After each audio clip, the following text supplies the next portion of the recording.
So the next speaker is Guglielmo Carra, Innovation Manager of A2A. The title of the speech will be Waste as Resources, How Innovation and New Technologies Can Improve Waste Management. Hi, Guglielmo. Can you hear me? Yeah, I can hear you. Great. How are you, Francesco? Hi, everybody. Hi, Guglielmo. How are you? Very good, thanks. Very good. Okay. We are very happy to have Guglielmo because Guglielmo, he has been with us from the first edition of the Rethink. Yeah, I think it's in Milan. So it's the third time we are having him. And I think he will present a little bit. So the activity, especially of A2A on the waste management side and making a connection on waste and technologies. Thanks again. That's right. You speaking. Can you see the screen? Yeah, we can. Okay, I don't see you. So if there is an issue, just let me know. Okay. So thank you, Francesco. Thank you, everybody. It's a shame I'm not there today. Hopefully you're enjoying the in-person meeting. Hopefully the next time. So just to start, a brief introduction very quickly about A2A. As you probably know, A2A is a life company. What does it mean, life company? It means that we deal with the environment, with water, with energy, all conditions that are necessary for life. And also we take care of people's well-being by providing them with services to meet their daily needs. And all of this by respecting, of course, the principles of long-term sustainability. Here you see some numbers about A2A. I think the most important and relevant one is about the investments. The investments that we plan in our industrial plan is a 10 years industrial plan. We plan 18 billion euro investment. And of these, about 60% are focused on the energy transition and 40% are actually on circular economy projects and activities. So I think that's very relevant for today's discussion. At A2A, we deal with different business sectors that go from power generation to distribution and selling of energy, water, and gas. And also we deal with waste collection. And the circular economy, of course, is very relevant for the strategic development of our group. And in fact, our business model is an integrated loop of services that allow to maximize the value of resources, being them energy, water, or materials. And innovation, new technologies, digitization are all key enablers that will accelerate the transition to a circular economy. And I will show you some examples in a minute. So as you anticipated, Francesco, I'm gonna focus on the waste sector today. And I will first give you a quick overview of what we do in this business area. So on the left, a few interesting numbers. On a yearly basis, as a company, we serve about 4 million people, and we collect and treat about 3.2 million tons of waste. And what I think is very relevant and interesting in a circular economy perspective is the recovery rate of waste as energy and materials, which is above the 99.7%. So it means that just 0.3% of the waste that we manage goes to landfill. And all the rest is processed in our plants with the end goal of creating a positive impact on the communities we operate in. On the right side, you see a diagram that exemplify the approach we have to waste management. So on the left side of the diagram, you see the sorted waste that could be glass, paper, plastic. All these wastes go into our selection plants that operate to create clean material streams that then are directed to recycling. In the middle part of the diagram, instead, you see what happens to the organic waste that is processed through anaerobic digestion to become compost on the one side or biogas on the other side. And biogas is, again, a very important source of energy, and also, it can be upgraded to biomethane, and it is a source of energy, but it can also be further processed, for example, to obtain hydrogen, which is, again, a key molecule also in our strategic development. And on the right part of the diagram, you see what happens to the unsorted waste. Then instead of going to landfill, as explained earlier on, it goes to waste to energy plants. And there it is treated, it is burned to create energy and heat. And again, this type of approach is very key for reaching sustainability targets, for decarbonization. So every ton treated in a waste to energy plant reduces, actually half reduces by 50% the CO2 emissions of the waste.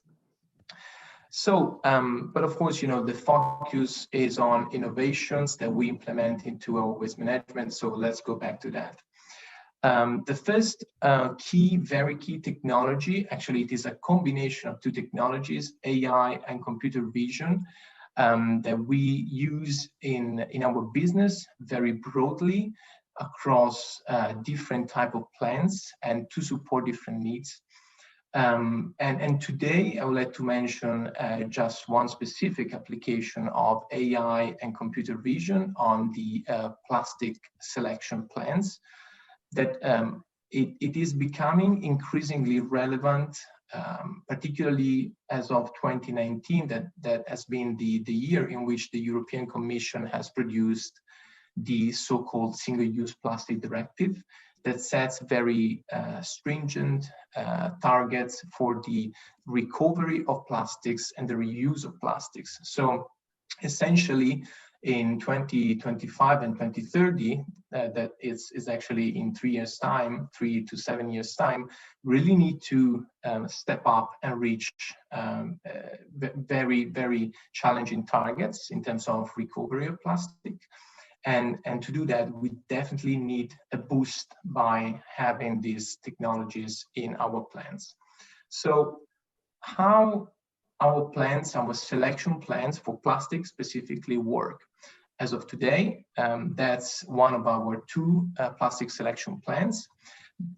Each of them is able to treat about 50,000 tons of plastics every year, and it is actually very efficient into dividing unsorted plastic in actually 12 specific types of plastic, PET, PP, PE, and so on. And these, by being selected, then can go to recycling plants with a pretty high purity level. But of course, these plants are not perfect. There are still some impurities in the streams that we produce. Therefore, to make it even more efficient and allow also the capacity of controlling the quality of our processes, we decided to add on top an additional layer of technology. So what we're doing is essentially working towards envisioning each and every item, each and every plastic item that goes through our plants as a data point. And what we want to do is to be able to collect, analyze, and also store this data point, so to increase the knowledge level of the operations in our plant. And the end goal is actually to maximize the capacity to correctly sort the plastic streams that then can be directed, as I said, to materials recovery, to plastic recycling. So to achieve this goal, we are working with companies, and particularly one company, which is Grey Parrot.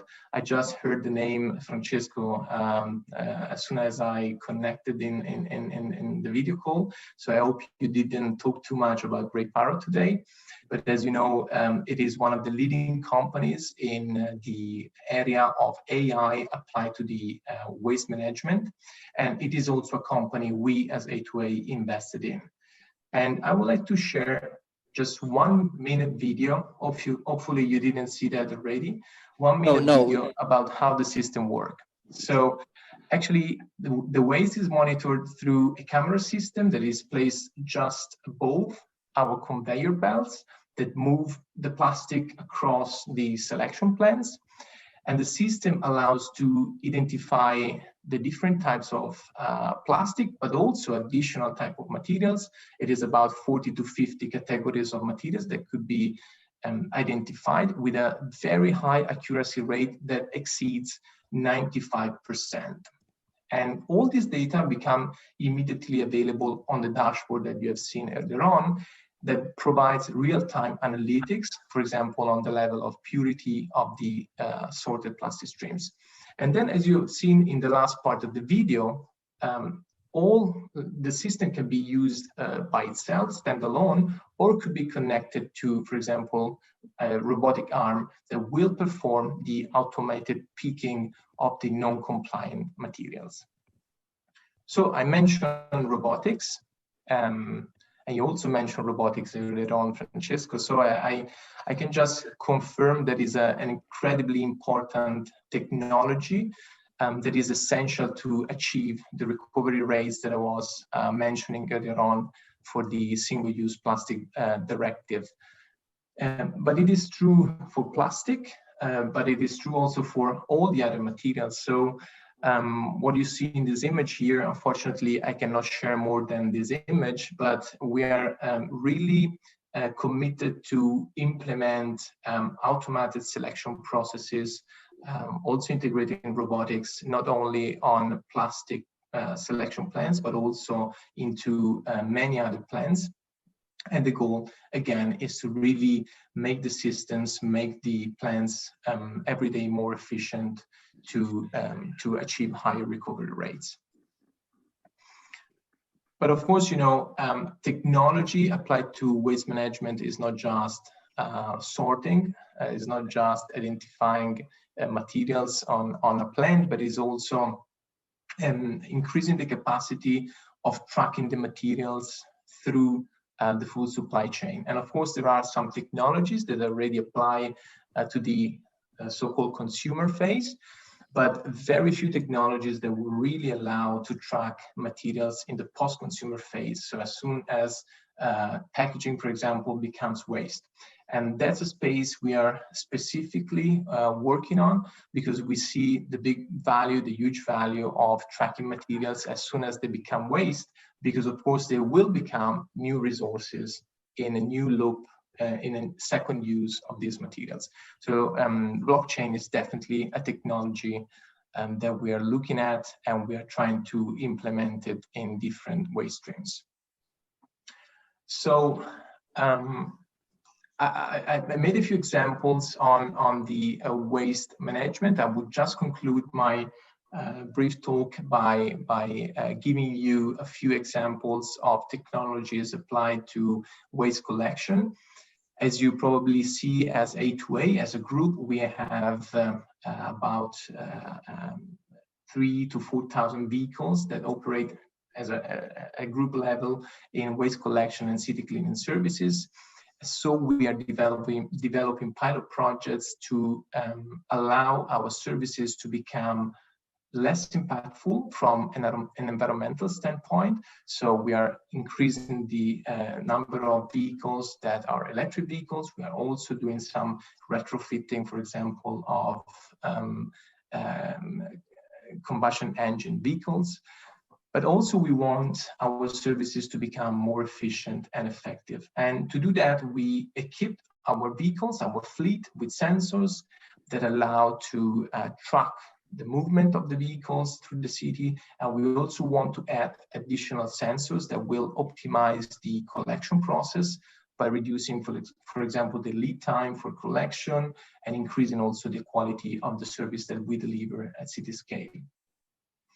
And what we want to do is also to think about providing additional services to citizens and to the municipalities by implementing sensors and tools for example, security purposes or infrastructure monitoring. But we also imagine, as a very forward-looking thing, our fleet to transform somehow in by adopting semi-autonomous and autonomous vehicles, where possible. Of course, regulation are pretty strict regarding the use of autonomous and semi-autonomous vehicles, but perhaps in some specific areas of the city, it will be possible in the near future. And again, to allow that, of course, coming back to the initial point, AI, computer vision are technology extremely relevant that will allow the development of this future vision for our fleet of vehicles. So with this, I conclude, Francesco. Okay. Hopefully, I've been on time. You have been actually, you finished a little bit before, and so okay. you've been incredibly on time. So it's fine. It's fine. I ask you, there is already the next speaker online. Yeah, he's already there. So yeah. I think you're really doing a great job. I know that in some way you cannot show. I know that you have more projects on the pipe. We talked about it, but luckily you cannot show them because they still didn't come out. So let's hope next year you will bring us much more things that you have now on the pipe. So thanks for coming, and talk with you soon. Thank you, Francesco, and thank you to your audience.